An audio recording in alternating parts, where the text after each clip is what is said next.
Today's guest is a special guest in my view because Manya Whitaker is doing some fabulous things as president of Colorado College.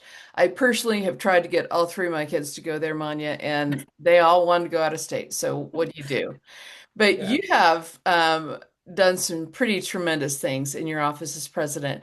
Give us the short introduction into how you got here. sure. So I actually joined Colorado College in 2011 as a postdoc in the education department. And in the time between then and now, I have served in many different roles in different divisions, most recently as executive vice president and chief of staff. And then I became interim president, and now I am the 15th president of Colorado College, and so honored to lead this institution. It's pretty amazing. And you came into this community with already a heart to serve, a curiosity, which I think draws people to you. And the reason we reconnected is because we were both speakers at the leadership conference back in July. And I listened to your talk on ecosystem thinking and just thought, oh, got to get you on here because it's so important for us to see the big picture, to take a different outsider lens into our leadership. And I think you highlighted some really good things there. So I'm going to launch into some of those critical questions that Okay, I'm ready. our talk. You ready? So I love that you said, first of all, you started with this zoom out picture of an entire forest, and then you had the zoom in picture of the forest floor. And it's talking about the different perspectives that you have when you're taking a look at how to lead and influence culture. And you said sometimes asking, how can I help solve the problem, is the wrong question to ask. Tell me what you mean by that. We all approach our work by saying, okay, what can I contribute individually to make something successful? And sometimes that's not the best approach because in most situations, it requires the collective working together to make something successful. And so approaching the work in terms of how can I contribute to the team? How can we all align our efforts? Tends to be more fruitful in the end of the process.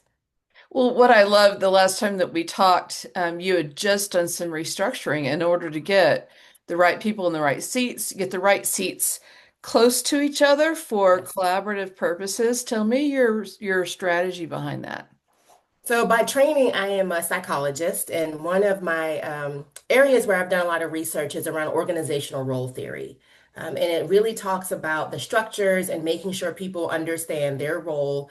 And like I said before, how their role contributes to the overall organization. So when I think about my leadership team, or really any team in a workplace, I think about people, positions, and then practices. And so it's really about making sure you have the people in the positions where the practices align with the people's strengths. And so it's less about the titles or where they fit in an org chart, but really getting to know the team and moving them around in ways that really allow them to leverage their assets. Right, and those collaborations then happen naturally when we're co-located in Right. a place that makes sense. Exactly. I love that you use the term "momya" for the people who are constantly coming to you for approval. Before I do this, what do you think of this strategy? And you said you would like for people to fully embrace their leadership and move forward in confidence. Tell me what that looks like at CC.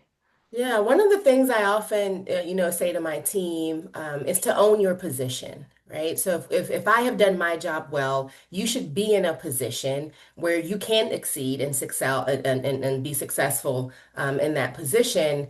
And own the position means you don't need to check with me every time. I trust you. You have the competence, the experience, so you can just take the initiative and get ahead of things before they come to a head. And so when folks do come to me, I kind of push it back a little bit and say, well, what do you think you should do? All right, let me know what you need and how I can support that path forward. Well, I think it's smart. I learned early in my career that don't go to your boss without having 1 to 3 possible solutions in your back Correct. pocket. Yes. Because the open-ended question just tells me you haven't thought hard enough about this. So, Yes. do you feel like you're successful in getting them to push a little bit and have those alternate solutions? I do. And, with each person, it's a little bit different based upon their own prior work experiences, what the expectations were, even in the current positions or roles at Colorado College under different leadership. So, part of the transition is me being clear about my expectations, my working style, how I hope to engage with them. And so, some folks come along a little faster than others because they're more comfortable in this new own your position model. And then others who perhaps have a work history where they did have to, because it was required, check in with their supervisor along the way. It's going to take them a little longer to adjust to this new working flow. Yeah, it's true. It's true. But I also love the sense of curiosity that you have in diagnosing the real problem. You've heard that I run the local women presidents chapter, and one of the things that's important to us is curiosity. We don't launch into having a perspective or a canned solution. We ask questions to Mhm. help the person come to their own conclusion. And in one case where you're talking about culture and the student experience, you actually put trackers on the students to track how many stops they have to make to solve a problem. Tell me how that came about and what did you learn from that?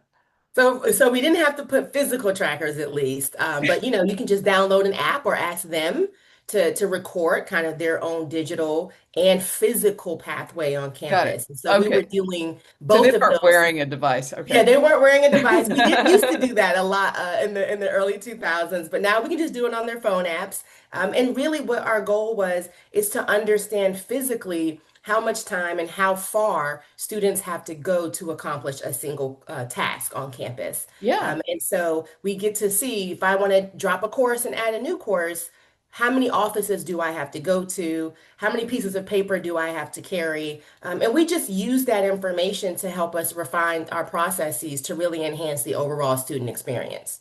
So how long did it take between that data gathering and actually refining those processes?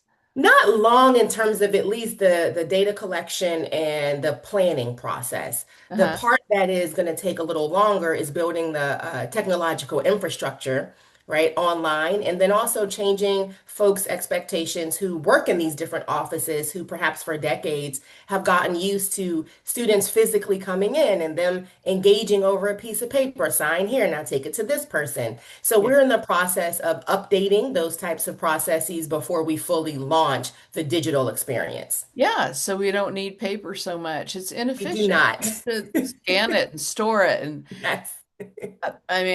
I'm constantly looking for ways to cut short that process, Yes. even with expense reports. I bet there are a lot of contractors who would like to put this into place with the city on permit approval. Oh, I am sure. Yes. Oh, sorry, Yemi. I'll try to tone that down. But it seems like we have a lot of opportunity to take user experience into account. I have a daughter who works in UX, so I hear Mhm. that every day how we have data. Can we please go back to the data? Let's use the data in product development, and I think it's really smart. Yes. I want to shift over into talking about the community since I brought up the city and how Colorado Springs is an unusual community of a lot of nonprofits. Mhm. And you mentioned in that ecosystem talk about hundreds of nonprofits competing for dollars. How do we go from flat to multidimensional into figuring out how to divide those dollars? The first thing I think we have to do is really change our mindset and focus less on us as individual organizations and on we serving our shared community. Yeah. The second that we shift from the us versus them mindset, then we move into collective, right? How can we best serve our audiences? And for me, that first step is really understanding who is our audience. Yeah. Right. So for us in the education world, we're very clear about our audiences, but yet and still there's some nuance there. So I Yeah. often use the example of Colorado College, Pikes Peak State College and UCCS in particular, we're all very close to each other geographically, but we actually serve distinct audiences that are part of a larger ecosystem. Yeah. And so instead of saying we're competing for students, it's like, why don't we talk about which students would be best served by which institution and then share the resources and experiences once the students are enrolled at whichever of the three institutions? And we're starting to do that this year. It's actually really exciting. Students are talking to me about going to UCCS for Nice. their career nights, which is exactly what we want. And I think that's a small example of what the larger nonprofit ecosystem in Colorado Springs could do as well. Absolutely. I was just talking to another nonprofit CEO yesterday who said, boy, I just wish people would pause before they say, I'm going to start a 501(c)(3) and ask what is currently being done. Yes. That Yes. due diligence is so important in knowing what unmet need do we need to fill, and is there any way to add my superpowers to what's already there? I Yes. think that would streamline things a whole lot. And I've seen this in every community I've worked in. It's not unique to Colorado Springs. It's unique that we have hundreds of nonprofits here. And sometimes I feel a little bad for our audiences because they're put in the position to choose Yeah. kind of which nonprofit am I going to work with. And so I do think it is on the onus is on us. It's our responsibility to streamline these services and support mechanisms just so that we all get to the endpoint that we collectively want. Yeah. So the donor feels like I can accomplish multiple things with one Yes. donation. Absolutely. Yes, exactly. I'm a fan. You talked about collaborative shared governance. Mhm. Um, that consensus through conversation often raises more issues than it solves. And I heard this echoed with another nonprofit leader who said, I'm tired of convening conversations where we just talk about the problem. Yes. I want Yes. to talk about what action we can apply. So tell me what that means about consensus through conversation. Yeah, so we think about consensus versus voting, and then getting people's input, right? So everybody who's any good leader or part of any organization wants to have as many perspectives as possible at the table as you're thinking through a problem, which is exactly what you should do. But before that conversation happens, we need to be clear about what type of shared governance we're operating within. Who is going to make the final decision, and when does that decision need to be made? And so the consensus through conversation sometimes ends up in a spiral because, again, we're less concerned about the outcome and more concerned about individually being heard. Yeah. So the conversation just keeps going because, oh, wait, I have to say something. Wait, did you get to say what you wanted to say? And Yeah. then we kind of by default think we end that conversation with consensus, but people haven't really been able to say, what is the final decision as we're walking out of here? And so I prefer to just be upfront and clear about I'm getting input from your various areas of expertise. I will synthesize all of that and then make a decision that I will share back with you all. Yeah. Or at the end of this conversation, we're going to take a hard vote. Or at the end of this conversation, we're going to level up and say, what do we think the consensus is that we're rallying around? Does everybody feel good about that? So it's more about just being clear about how the decision is going to be made as opposed to defaulting to consensus through conversation. I love that. And having a really hard ask, what is the next right thing to do so that we leave with action, even if it's Yes. small, we have action. Um, you talked about burnout happening when we're not aligned. Mhm. And I think a lot of us have been in situations. I talked to a friend yesterday who you could see the exhaustion in her eyes. She's doing so many good things.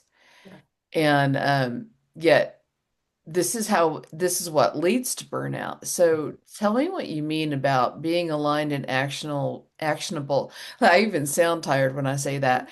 You have so much energy, and I'm going to ask you the $100 question in a minute, but what do you mean by burnout, about being aligned? So when we're all headed in different directions, as opposed to walking in the same line towards the same destination, what we end up doing is turning around and checking nonstop. Where is everybody else? What are you doing? What are you doing? Am I going in the right direction? Let me check with the line leader, right? And you burn yourself out spinning in circles. Yeah. right? And I have a pretty large executive team. There's 12 people on the team. Hmm. And so the responsibility is mine to make sure that across people, positions, divisions, expectations, and timelines, that we're all marching in the same direction at the same pace towards the same destination. And Yeah. that can be difficult when you have experts who Yeah. are like, I know where we should be going and I know the path we should take to get there. And so, jumping in and scooching them back in line and saying, all right, I agree with you. We can change our path, but we need to change the path as a collective. You Hmm. can't go awry on your own. Yeah. So that's the burnout when we're not all aligned about those things. Yeah. So we keep going in different directions and we're pulling the tether Correct. in different directions. I love that. Um, you made a good point about praxis, um, taking action, reflecting, adjusting. I have taken this into account in my daily work. I reflect at the end of the week, what worked this week, what didn't work, what am I going to adjust next week? Tell me more about how you use praxis in Yes, so determining your next. I'm an education professor, and one of my favorite educational theories is critical theory, critical pedagogy from Paulo Freire. And in that vein, that framework talks a lot about praxis, reflection, and action, and that everything that we're doing to serve our communities needs to be an iterative process Yeah. where we go in a scaffolded way such that I do a little bit, pause, assess the situation, adjust my plan, and then take the next step. And sometimes the next step means starting over again. And Hmm. I think in the nonprofit world in particular, we're so excited to serve. We want everybody to get their needs met. And sometimes we forget to pause and assess along the way. And then again, we end up in that kind of misalignment or spinning in circles, or we're surprised that we didn't get the outcome that we wanted, but it's because we didn't check in along the way. So that's something that's also incredibly important. That's really great. Asking the right people the right questions, making sure you're going in the right direction. Yes. So rich. Now, back to my $100 question. You are on the road, you're traveling, that can be exhausting to Yes. anyone. Every time I see you, no matter how much you have on your plate, you have a smile on your face, and maybe it's just the pink, but you seem very energetic today. I don't know how much coffee you've had, but how this is called the whole CEO because we have to maintain equanimity in our whole life and make sure that there's synergy between our mission and our self-care. So how do you take care of Manya? Rest, right? You have to have kind of the boundaries of work is done for the day and the work will be there tomorrow. And Mhm. it is easy to carry the work with us, internalize it, not be able to sleep at night because, you're worried about tomorrow's problems. And one of my mantras that I tell people all the time is that I don't borrow tomorrow's problems, Uh, right? I can manage those tomorrow, and I can only do the best that I can today with the resources I have today. And so that's a bit of a mindset shift. And then just more practically, making sure you have a sleep schedule. I get up every morning and do at least 45 minutes of exercise. And it's a good way for me to start my day feeling accomplished, right? So I get to show up with that level of positivity of, on my to-do list, I've crossed one thing off. I did my workout. And so yeah. that's just really good for me is just to rest, exercise, and make time to cognitively disconnect as well. It's so important because the brain needs that rest in order to get stimulated with creativity. And often, doesn't that creativity come in the rest on It the does. It's that moment where you're like, oh, as soon as you allow yourself to physiologically decompress, then your brain can be a little sharper, right? yeah, And it opens allocate up. some resources to higher order thinking. So absolutely. When I was at the Center for Creative Leadership, one of the CEOs said, I schedule 10 minutes every day to shut down all of my devices and just think.